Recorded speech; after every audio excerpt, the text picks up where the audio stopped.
Muy buenos días nuevamente.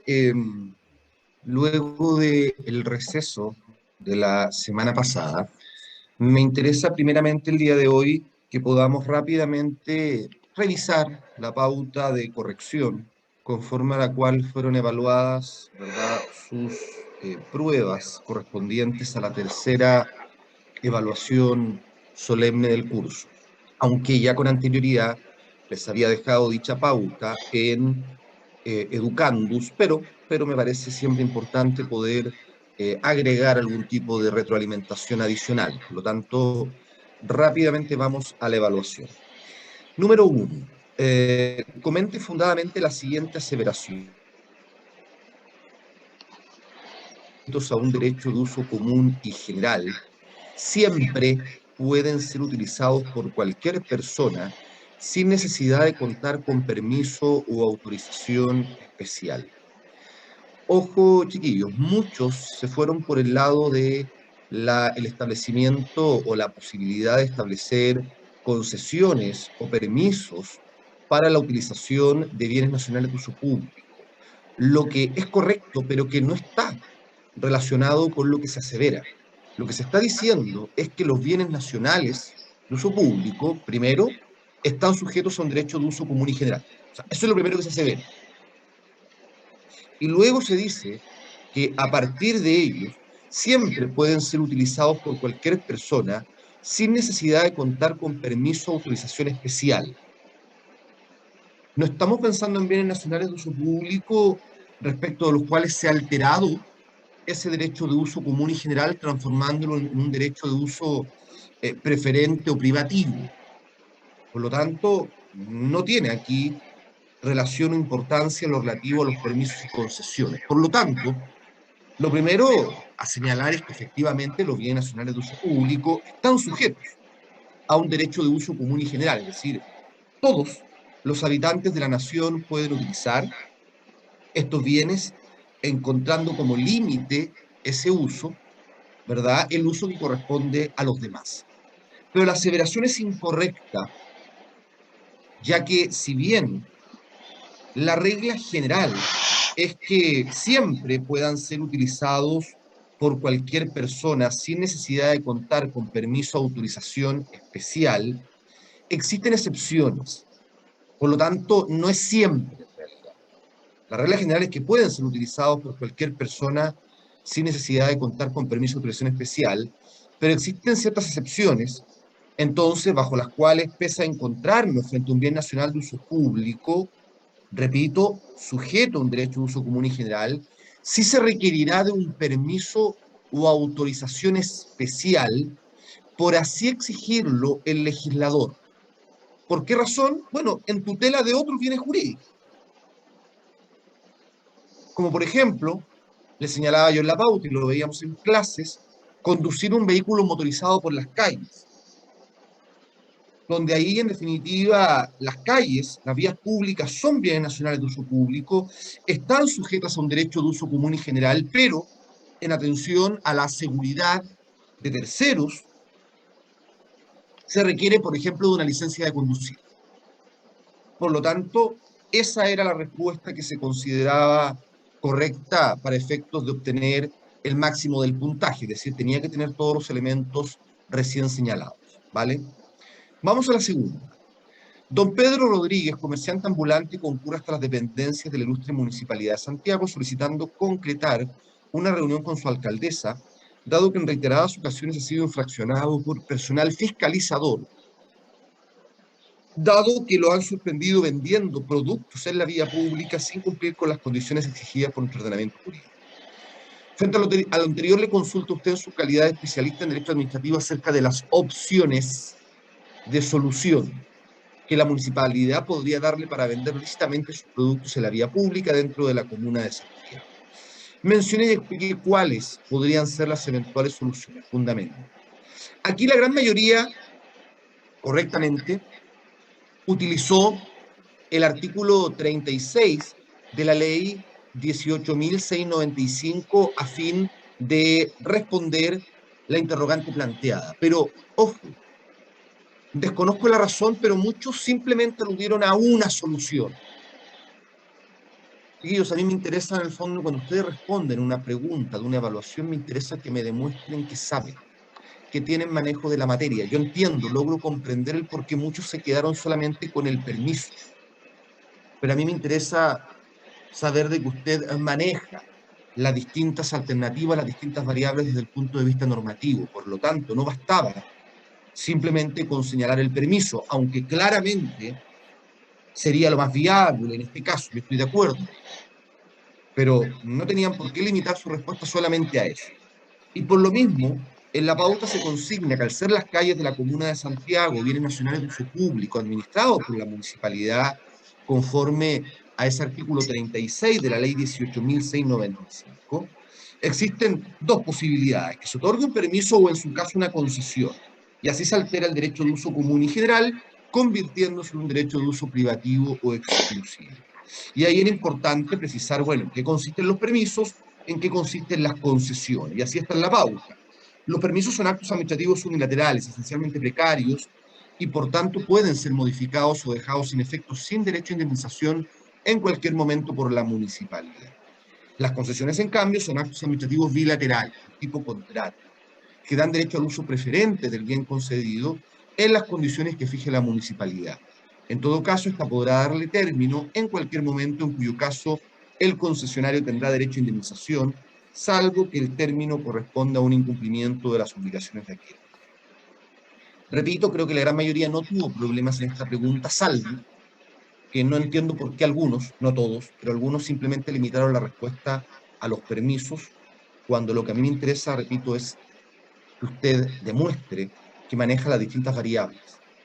Y si bien el permiso podría ser lo más adecuado, lo más acertado, dado la hipótesis planteada, ello no limita, ¿verdad?, el que usted exponga también la posibilidad del otorgamiento de una concesión. ¿Vale? Número 3. Comente fundadamente la siguiente aseveración: la aplicación de una notación de demérito constituye una medida disciplinaria al tenor de la ley 18.834. La gran mayoría correctamente detectó de que la aseveración era incorrecta, es decir, que la anotación de demérito no constituye una medida disciplinaria. Lo importante aquí en el fondo era la fundamentación, y hay al menos tres órdenes de fundamentos para sustentar esto. Primero, que el artículo 121 de la ley 18.834 es la que determina las medidas disciplinarias, y ahí no se encuentra la anotación de demérito. Por ende, en virtud del principio de reserva legal, no podría ser considerada como una medida disciplinaria. En segundo lugar, puesto que a partir de los artículos 122 e inclusive hasta el artículo 125 se definen cada una de las medidas disciplinarias: censura, multa, suspensión, destitución. Y en el caso de las tres primeras, por un motivo lógico, no la destitución, porque la destitución implica una causal de cesación de funciones, pero en el caso de las tres primeras, señala el legislador que su aplicación conlleva, además, una anotación de demérito en el factor de calificación correspondiente, ¿verdad? Y cambia el puntaje según la gravedad de la medida disciplinaria impuesta.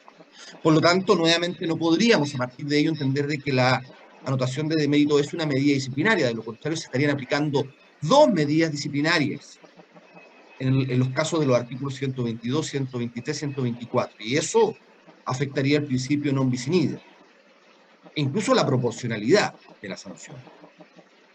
Y en tercer lugar, puesto que la anotación de demérito se encuentra definida, tratada, regulada a propósito del procedimiento de calificación de los funcionarios. De hecho, el artículo 43 de la ley 18.834 la define, diciéndonos que es aquella, ¿verdad?, destinada a dejar constancia de cualquier acción u omisión del empleado que implique una conducta o desempeño funcionario reprochable. Y por lo tanto, la anotación de demérito no incide en responsabilidad disciplinaria; donde incide es en la calificación del funcionario. Por ende, creo que aquí, si es que hubo algún tipo de problema, estuvo más bien en la calidad de la fundamentación de sus respuestas, porque, repito, habían al menos tres argumentos para sustentar lo incorrecto de la aseveración planteada. Número 4. Si a un funcionario público se le ordena una destinación por parte de su superior jerárquico para desempeñar funciones propias de su cargo dentro de la misma institución, pero en una región distinta a aquella en que se encuentra domiciliado el funcionario, por el plazo de 2 meses, por lo cual debe cambiar su residencia habitual, ¿tiene derecho a algún pago por dicha causa? Fundamento. ¿En qué plazo prescribiría su derecho a cobro? Fundamento. Bueno, evidentemente, en este caso sí tendría derecho a una prestación de carácter económico denominada en términos generales asignación, que es parte de la remuneración como un género. Y en específico, a partir de la lectura del artículo 98, nosotros podemos percibir que lo que le correspondería, artículo 98, letra D, es una asignación por cambio de residencia. De hecho, el artículo 98, letra D, inciso primero, la define. Y algunos de ustedes copiaban la definición, lo que está bien. A partir de ello, entonces, ¿qué plazo prescribiría su derecho a cobro? Fundamento. Y aquí, no muchos, pero hubo un par de personas que no hicieron la diferenciación que sí hicimos nosotros en su minuto. Ojo, recuerden ustedes que los derechos funcionarios, por regla general, conforme al artículo 161 de la ley 18.834, prescriben en 2 años, contados desde que se hubieran hecho exigibles. Pero existe una excepción. En el caso del derecho a cobro de las asignaciones, el plazo de prescripción es de 6 meses, contados desde que se hubieran hecho exigibles, conforme a lo dispuesto en el artículo 99 de la ley 18.834. Número 5. Comente fundadamente la siguiente aseveración. En materia de responsabilidad administrativa, es el legislador el que determina la medida disciplinaria a imponer, según el deber funcionario que resulte infringido en cada caso concreto. Aquí, ojo, es importante, primero, precisar que la aseveración es incorrecta, puesto que por regla general, el legislador no precisa, perdón, no precisa la específica y concreta medida disciplinaria que se impone frente a cada infracción de un deber funcionario, sino que siempre, o más bien, por regla generalísima, va a existir un margen de discrecionalidad de la autoridad administrativa para determinar la medida disciplinaria, la sanción que en concreto se va a aplicar, siempre, obviamente, utilizando como criterio, como principio para ello, para definir y fundamentar la medida que en concreto se aplique, el principio de proporcionalidad previsto en el artículo 121, inciso final del Estatuto. No obstante, era importante, muy importante, precisar la excepción. La excepción a lo anterior está constituido obviamente por la medida disciplinaria de destitución. Porque en ese caso el artículo 125 de la ley 18.834 precisa los casos en los cuales debe ser impuesta la medida disciplinaria de destitución. Tanto así que incluso la Contraloría ha llegado a sustentar que en esos casos quien impone la sanción es el legislador, no correspondiéndole al órgano administrativo, cuestión que yo discrepo, pero la Contraloría ha dicho que incluso no le corresponde al órgano administrativo utilizar el principio de proporcionalidad para determinar la sanción a imponer, porque si está establecida por el legislador, esa es la sanción a aplicar. Punto. Les repito, yo no estoy de acuerdo con esa aseveración, pero sí es cierto al menos de que el legislador ahí está precisando hipótesis en las cuales lo que procede es la medida disciplinaria de destitución, y haría excepción a la regla general antes señalada. De lo que yo discrepo en definitiva es que creo que igualmente hay un margen mucho más limitado, pero hay un margen de apreciación para el respectivo órgano público. Proporcionalidad, si se configura o no la gravedad necesaria en el cumplimiento del respectivo deber funcionario. ¿Vale? Número 6. Si usted, siendo director nacional del Servicio Agrícola y Ganadero, habiendo ordenado la instrucción de un sumario administrativo, al momento de serle remitida la vista o dictamen fiscal, se percata de que existen vicios en la formulación de cargos que en su momento se realizó al inculpado por parte del fiscal, ¿qué debiese hacer u ordenar? Cuidado aquí, que muchos de ustedes identifican bien la norma, artículo 140 de la ley 18.834, y simplemente se limitaron a señalar, mire, en esa hipótesis la autoridad respectiva puede ordenar la realización de nuevas diligencias o corregir vicios de procedimiento. Punto. Claro, eso es lo que dice la norma, pero llévenla al caso concreto. El director nacional se percató de que existían vicios en la formulación de cargos. Por lo tanto, la respuesta tiene que ir asociada a la hipótesis de hecho. Y en este caso, entonces, lo que se consideraba totalmente correcto para obtener el puntaje era señalar que se debía, en ese caso, ordenar, retrotraer el procedimiento administrativo al momento inmediatamente anterior a la formulación de cargos, para así corregir el vicio de procedimiento detectado por el director nacional, fijando un plazo al efecto entonces para proceder a una nueva formulación de cargos al inculpado que esté exenta de vicios, es decir, que contenga los requisitos exigidos por la normativa y por la jurisprudencia administrativa de la Contraloría General de la República. Es decir, el hecho o la conducta precisa, acotada, determinada, y los fundamentos de derecho, es decir, cuáles son los deberes funcionarios que resultan infringidos a partir de esa conducta. Eso era la prueba. En general, los resultados son bastante positivos, salvo una que otra excepción, pero en general hay una mayoría de notas azules, lo que a mí, por cierto, me deja dentro de todo bastante tranquilo, ¿vale? Obviamente ustedes tienen, bueno, algunas personas de hecho me mandaron solicitudes de recorrección y ya fueron respondidas, ninguna ha sido acogida, por cierto, porque chiquillos, recuerden, por favor, si es que alguien está interesado en que se recorrija alguna pregunta, la forma de hacerlo es enviando vía correo electrónico esa solicitud indicando la o las preguntas cuya recorrección solicitan, los fundamentos a partir de los cuales ustedes consideran que existe un error en la corrección.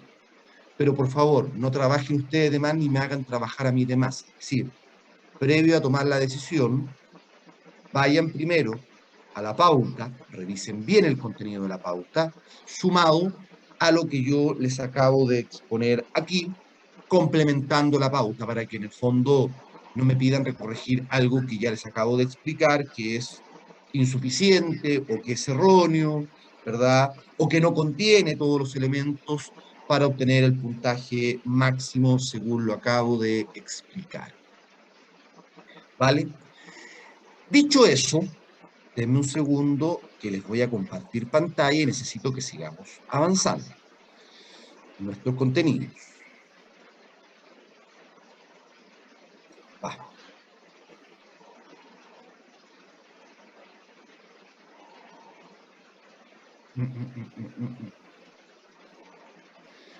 En nuestros contenidos, les recuerdo que nosotros estábamos revisando control de la administración del Estado y habíamos alcanzado a hablar sobre los fundamentos,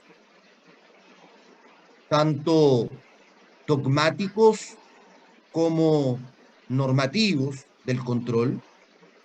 Habíamos revisado el concepto de lo que era fiscalizar y controlar, determinando si podían ser considerados como conceptos sinónimos o no, y veíamos que habían criterios doctrinarios distintos al respecto.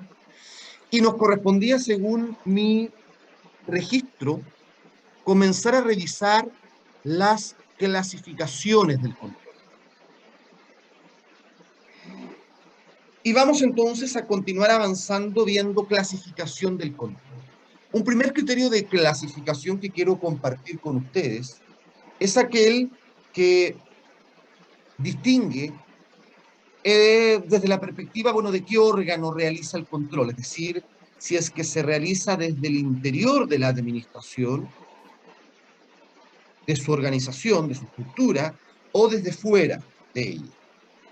Y en esa perspectiva, clasificamos esto en un control interno o en un control externo. Control interno, aquel que se activa, que se genera desde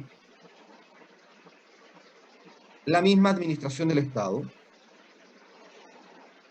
Y el control externo, que es aquel que se activa desde fuera de la organización, de la administración del Estado. Y por lo tanto, dentro del control interno nos encontramos con el control de las autoridades y jefaturas, el control por parte de las unidades de control interno, el control por parte de las superintendencias. Y desde el punto de vista del control externo, tenemos Cámara de Diputados, Tribunales de Justicia, Contraloría General de la República, Tribunal Constitucional. Olvídense del ombudsman o defensor del pueblo, porque en Chile, al día de hoy, no existe. Recuerden que estas son diapositivas utilizadas para un programa de posgrado. Por lo tanto, tenemos a lo menos 3 órganos de control interno y 4 organismos de control externo. Este criterio de clasificación es muy importante porque es el que después nos va a servir para hacer toda la revisión de la unidad de control, ¿vale? En segundo lugar, muy simple, desde la perspectiva de la participación de los particulares, es decir, bueno, ¿qué mecanismos tienen los administrados para activar el control por parte de los distintos organismos de control de la administración del Estado? Y fíjense ustedes que en primer lugar los recursos administrativos, lógicamente, cuando ustedes deducen un recurso administrativo de reposición, jerárquico, o un recurso extraordinario de revisión, lo que están haciendo obviamente es impugnando el acto administrativo y a partir de ello están activando la revisión, el examen de aquello que ha sido decidido, que ha sido resuelto, ¿verdad?, por el respectivo órgano administrativo. Lo mismo ocurre con las solicitudes de revisión del acto administrativo. Estamos pensando en una invalidación, por ejemplo, o incluso en una solicitud de revocación del acto. También, en el caso de la invalidación, eso implica una revisión por motivos de antijuridicidad del respectivo acto. En el caso de la revocación, ello implica una revisión del acto administrativo por razones de mérito, ¿verdad? Pero hay ahí también un examen, una revisión del respectivo acto. A través de acciones jurisdiccionales, lógicamente, existen numerosas acciones jurisdiccionales contenciosas administrativas cuyo ejercicio por parte de los administrados contra la administración permite, activa el control jurisdiccional de los actos o actuaciones de la administración del Estado. Una acción de nulidad de derecho público, por ejemplo. Una acción de reclamación por ilegalidad del acto expropiatorio. Una acción de reclamación por el monto de indemnización provisional fijado, etc. Otra forma como nosotros, ¿verdad?, activamos el control de la administración aquí desde el punto de vista jurisdiccional. El ejercicio del derecho a petición del artículo 19, número 14 de la Constitución. Por simple que parezca, el ejercicio de ese derecho a petición, sin otros requisitos que el de proceder en términos convenientes y respetuosos, como señala la Carta Fundamental, es también un mecanismo por medio del cual, aunque sea mínimamente, se está controlando la actividad de la administración. El derecho de acceso a la información pública. Vale decir, cada vez que un particular, utilizando la ley 20.285, presenta una solicitud para que le sea entregada determinada información pública, ello también constituye una forma de activar el control. Recuerden ustedes que el principio de publicidad y transparencia no se entiende si no es a la luz del control, es decir, facilita, es funcional al principio de control de la administración del Estado. Solicitud de pronunciamientos a la Contraloría General de la República. Ya lo vamos a ver más adelante con detalle, pero yo antes ya les he señalado que cualquiera puede pedirle a la Contraloría un pronunciamiento de legalidad respecto de un acto o una actuación de un organismo de la administración del Estado, y así también se activa un control de la administración. El control electoral, a través de los procesos electorales en los que nosotros periódicamente participamos. El próximo lo tenemos a la vuelta de la esquina, ¿verdad? El próximo 21 de noviembre, donde a través, ¿verdad?, de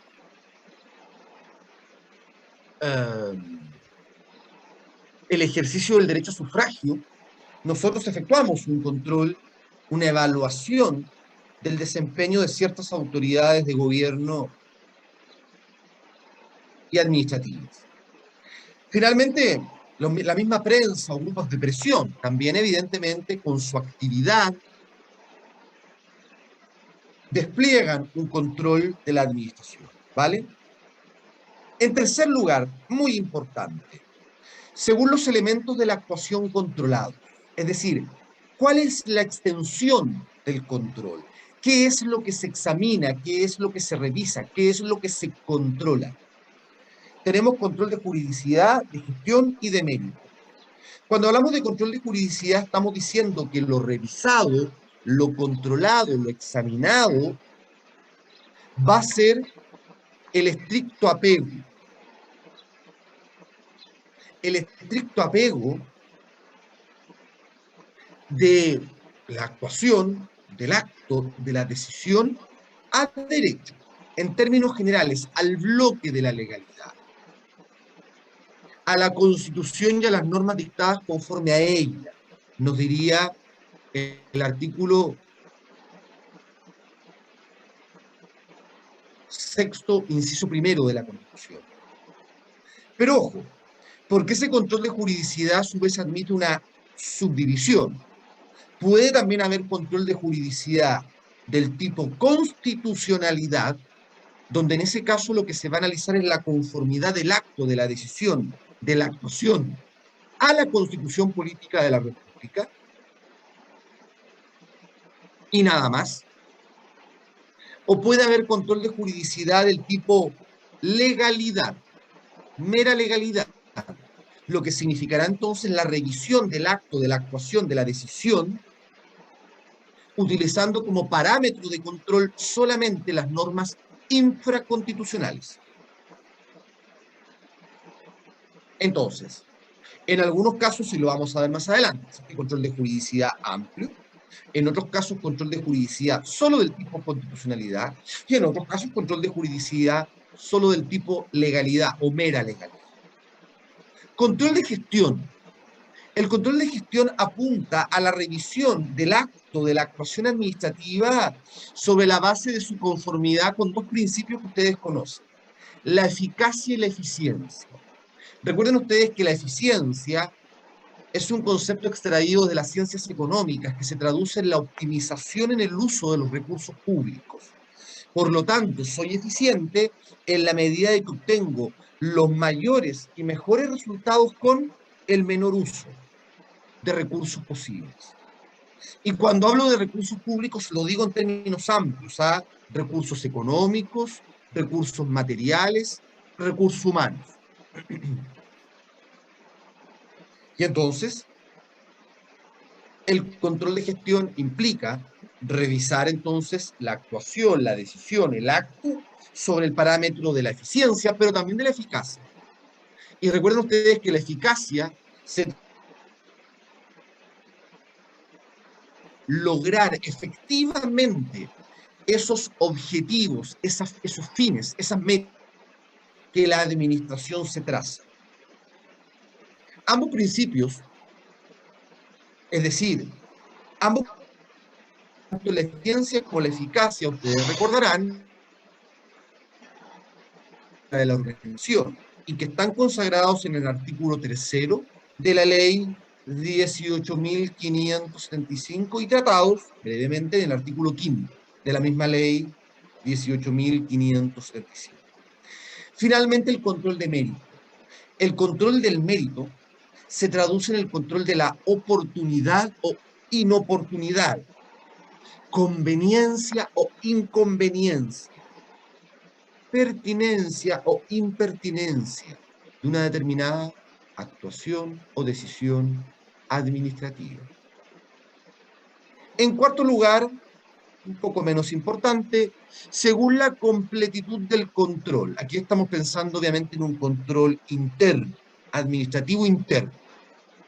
Claro, si existe control jerárquico, es decir, si existe jerarquía entre el órgano administrativo que controla y el subalterno que resolvió, si existe jerarquía, es decir, ese vínculo que relaciona a órganos y funcionarios en relación de superior a inferior, obviamente el control jerárquico implicará el control de toda la actuación del inferior, completa, todos los elementos. ¿Por qué?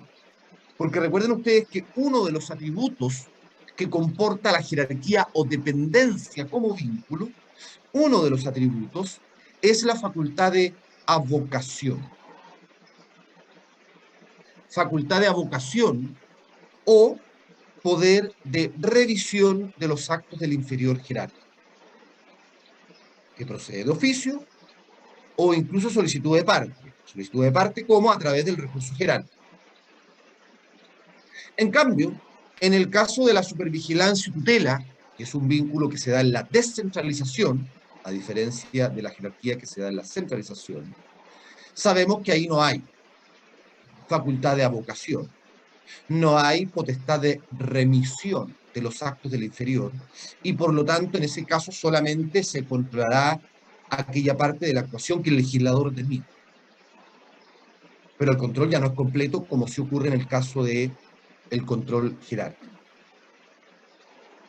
Según el momento del control, existen controles a priori o preventivos, es decir, que se activan antes de que el acto, la actuación, la decisión comience a producir efectos, a priori o preventivo, ex ante, y también existen controles que son a posteriori o represivos, es decir, que se activan, que se generan, se llevan a cabo cuando ya el acto, actuación, ha producido efectos o se encuentra produciendo efectos.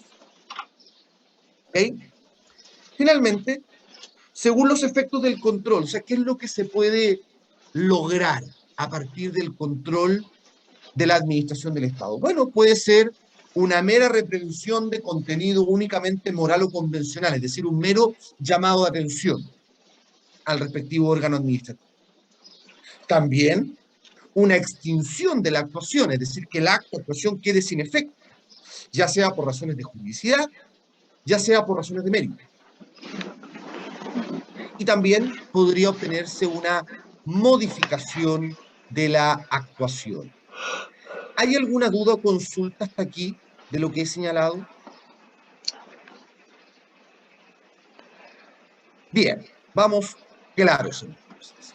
A continuación, fíjense, vamos a comenzar a utilizar el primer criterio de clasificación que delante veíamos para efecto de continuar nuestro estudio de control. Y vamos primero a control interno. Este puede materializarse a través de tres grandes vías. A través del control jerárquico, del cual acabo de hacer mención recién. Recuerden ustedes que las autoridades y jefaturas tienen al interior de la administración esa facultad de avocación, ese poder de remisión de los actos del inferior jerárquico, y por lo tanto además tienen un control jerárquico permanente, que lo vamos a revisar a continuación. En segundo lugar, por el ejercicio de los poderes de control con que cuentan los propios órganos internos, efectivamente, dentro de la estructura de la organización de los distintos organismos administrativos, de los numerosos y distintos organismos administrativos, habitualmente Existen unidades, departamentos de control, que tienen entonces ciertas atribuciones que le permiten controlar la actividad que desarrolla, que despliega el respectivo organismo administrativo. En tercer lugar, el control interno puede activarse a través del conocimiento de recursos administrativos u otras vías de revisión del acto administrativo, repito, un recurso de reposición, un recurso jerárquico, un recurso extraordinario de revisión, o una solicitud de invalidación, una solicitud de revocación de un acto administrativo. Lo que viene a continuación lo vamos a pasar con algún grado de rapidez porque son todas cuestiones que nosotros ya antes hemos comentado. Por lo tanto, simplemente me interesa recordarlo y cuando ustedes hagan el estudio ya para la prueba recuperativa, aquellos que deban dar prueba recuperativa, o en su caso para el examen, como tendrán que hacer el estudio de toda la materia del curso, bueno, van a poder identificar con facilidad, ¿verdad?, el contenido que viene a continuación. En primer lugar, el control por parte de las autoridades y jefaturas. Estamos hablando de lo que hemos estudiado como control jerárquico permanente. A lo menos lo hemos revisado ya 2 veces. Una vez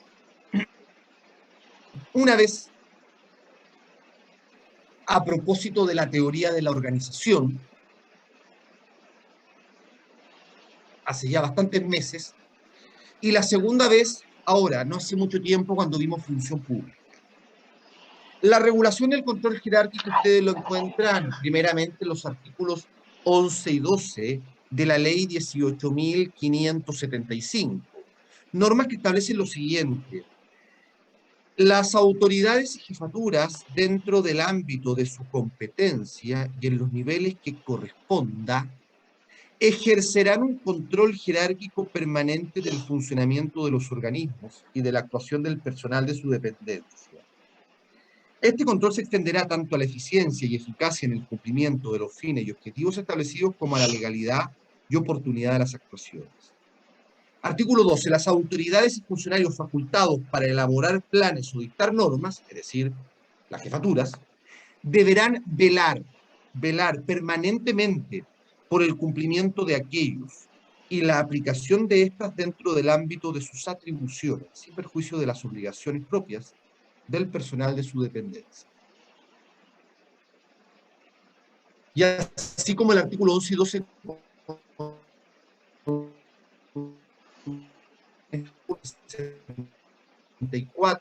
y 18.834 sobre Estatuto General y el artículo 61 de la ley 18.883, Estatuto Administrativo aplicable al personal municipal, transforman este control jerárquico permanente en una obligación especial aplicable precisamente a quienes tienen la calidad de autoridad y jefatura dentro de la administración. Ahora, ¿cuál es el alcance o extensión de este control? Es un control integral, es decir, abarca todos esos elementos que delante nosotros revisábamos en el criterio de clasificación, es decir, juridicidad, gestión y mérito. Todo es susceptible de ser controlado, de ser revisado por quien tiene la calidad de autoridad y jefatura. Ahora, bueno, ¿y quiénes tienen la calidad de autoridad y jefatura para efectos de realizar este control jerárquico permanente, que es una potestad, pero también es un deber?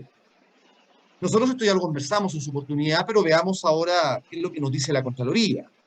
El vocablo jefe tiene carácter genérico y designa en el ámbito de la administración pública a cualquier funcionario que tiene responsabilidades de dirección y fiscalización sobre un número determinado de empleados dependientes dentro de un servicio o institución. Es comprensivo, por ende, no solo del jefe superior del servicio, sino también de las jefaturas subordinadas a aquel. Es decir, esta potestad y deber la tiene no solo el jefe superior del servicio, sino que también todos quienes tienen la calidad de jefaturas intermedias. Un jefe de división, un jefe de departamento, un jefe de sección, un jefe de oficina. un director regional, un CEREMI, en fin, todos eso sí, dentro del nivel correspondiente, o sea, dentro de la estructura del respectivo organismo y dentro del nivel que le corresponde. Es decir, a un jefe de departamento le corresponde el control jerárquico permanente de ese departamento, no de los restantes. Un jefe de sección, lo mismo. ¿Vale? Ahora bien, ¿por qué es un control jerárquico? Bueno, porque está fundamentado, obviamente, en el principio de jerarquía. Recuerden ustedes que el principio de jerarquía es clave desde el punto de vista de la organización, de la estructura, de la administración del Estado. Vínculo que relaciona a órganos y funcionarios en relación de superior a inferior. Y es permanente porque la actividad administrativa es satisfacción de necesidades colectivas de manera regular y continua, permanente. Por ende, si la actividad administrativa es permanente, el control también debe ser. Ahora bien, uno de los problemas prácticos que representa esto y que también ya lo hemos comentado es, bueno, ¿puede ser concebida esta obligación de las autoridades y jefaturas como una obligación ilimitada? Y ya sabemos que no. Que en definitiva aquí hay que revisar caso a caso, casuísticamente la situación concreta y aplicar un criterio de razonabilidad y prudencia para determinar si en un caso determinado puede o no estimarse como infringida la obligación de control jerárquico permanente. Es decir, no siempre que un subalterno incumple sus propios deberes funcionarios tenemos que entender que han sido incumplidos, ¿verdad?, por la jefatura. Habrá que revisar caso a caso, bajo un criterio de prudencia y razonabilidad, aquello. Y de hecho, así, la Contraloría General de la República nos ha dado ciertas luces. Nos dice que la responsabilidad de las autoridades y jefaturas es directa cuando se acredita de parte suya una absoluta falta de idoneidad técnica y administrativa para llevar esa dirección superior.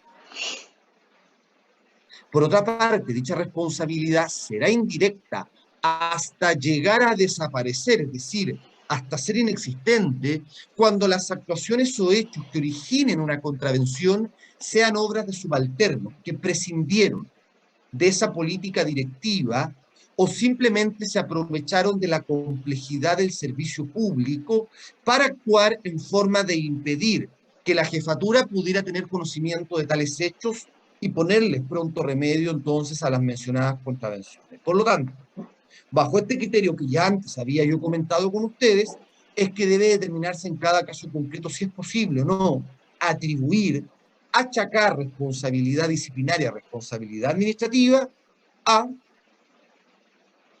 autoridades o jefaturas por el eventual incumplimiento de la obligación de control jerárquico permanente. ¿Alguna duda o consulta respecto del control jerárquico permanente? Bien, la segunda forma como se activa el control interno es a través de recursos administrativos. Y esto nosotros también lo hemos estudiado a lo menos dos veces. Una vez cuando estudiábamos Ley 18.575, en concreto cuando revisábamos principios de impugnabilidad del acto administrativo, y en segundo lugar cuando estudiábamos teoría general del acto y del procedimiento administrativo, donde nuevamente veíamos, ¿verdad?, el principio de impugnabilidad del acto administrativo ahora en la ley 19.880. Recuerden ustedes que lo vimos hace unas clases atrás en cuanto a la estricta relación, vinculación que existe entre el principio de impugnabilidad y el principio de control. La impugnabilidad es funcional al control. Y de ahí entonces que la interposición de un recurso administrativo, conforme al principio de impugnabilidad del acto administrativo, implica desplegar un control. Y aquí entonces nos encontramos con los recursos de reposición, cuya regulación ustedes ya conocen y que tienen, obviamente, que saber para la prueba recuperativa y, en su caso, para el examen. El recurso jerárquico, que también lo hemos estudiado en más de una oportunidad. Ambos recursos ordinarios, porque no precisan de causal específica para su interposición. Artículo 59, ahí está la regulación detallada de ambos recursos. El recurso extraordinario de revisión, que también revisábamos cuando estudiamos Ley 19.880, y que es un recurso extraordinario, primero, porque precisa para su procedencia que se invoquen las causales excepcionales que están determinadas ahí en el artículo 60 de la Ley 19.880. Es además un recurso extraordinario porque procede contra actos administrativos firmes, es decir, actos administrativos respecto de los cuales no proceden recursos ordinarios. Y en tercer lugar, es extraordinario porque el plazo de interposición es de un año que se computa de manera distinta según cuál sea la causal invocada para interponer, ¿verdad?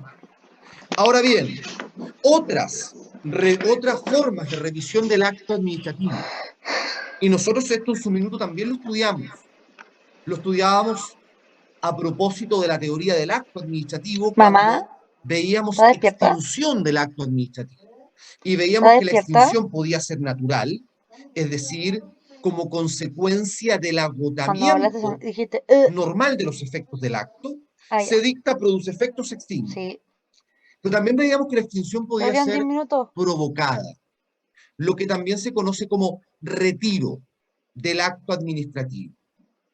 Y ahí nos encontramos con la revocación o potestad revocatoria, que implica el retiro de un acto administrativo por motivos de mérito,